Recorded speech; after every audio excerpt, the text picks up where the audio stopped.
Bonjour mes chers élèves, aujourd'hui on va voir une nouvelle leçon de conjugaison. On va voir deux catégories de verbes, les verbes d'état et les verbes d'action. On va les connaître et savoir les distinguer. On va voir les exemples. On a le maçon construit une maison. Donc le maçon c'est le groupe nominal sujet. Construit, c'est le verbe. Une maison, c'est le complément d'objet direct. Donc ici, la question qu'on pose, que fait le maçon?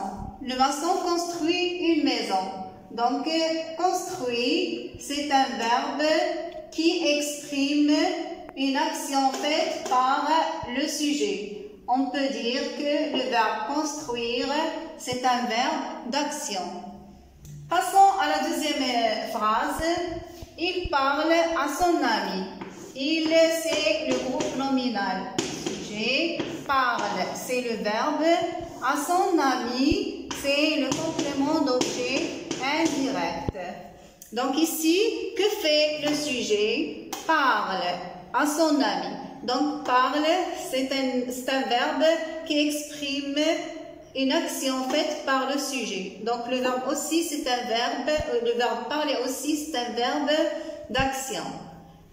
Troisième exemple, cet enfant parle beaucoup. Donc, cet enfant, c'est le groupe nominal sujet.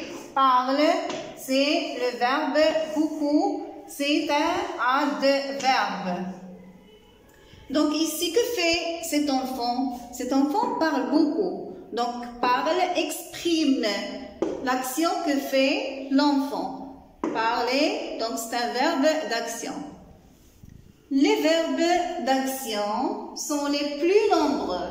Exemple, manger, regarder, écrire, jouer, lire, etc. Donc, la deuxième catégorie, c'est les verbes d'état. Les exemples, le vent semble froid.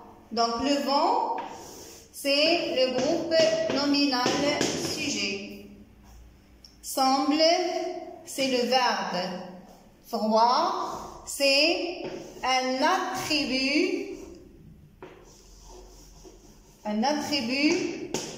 du, c'est le verbe. Froid, c'est un attribut du sujet. Un attribut de sujet. Donc ici, la question qu'on va poser, quel est l'état du sujet? Donc, le verbe parle de l'état du sujet. Le vent semble froid. Donc, ici, on a un adverbe, un attribut de sujet. Il peut être un adjectif, un groupe nominal, un nom, etc. Donc, ici, on peut, pour vérifier, on peut remplacer le verbe sembler par le verbe être et on dit le vent est froid. Et il est toujours accompagné d'un attribut de sujet. Regardez le deuxième exemple. Le professeur paraît fatigué. Donc, le professeur, c'est le groupe nominal sujet. Paraît, c'est le verbe. Fatigué, c'est l'attribut de sujet. Donc ici, paraît, il nous décrit le professeur. Et fatigué, c'est un attribut de sujet. Donc le verbe d'état est accompagné toujours d'un attribut de sujet. Donc les verbes d'état sont en nombre réduit, c'est-à-dire on n'a pas beaucoup de verbes d'état. Exemple, être, paraître, sembler, ressembler à, devenir, demeurer, rester, s'appeler, se nommer, avoir l'air, passer, pour, etc. Donc, quel est le titre de cette leçon? Le titre, c'est les d'état et les verbes d'action.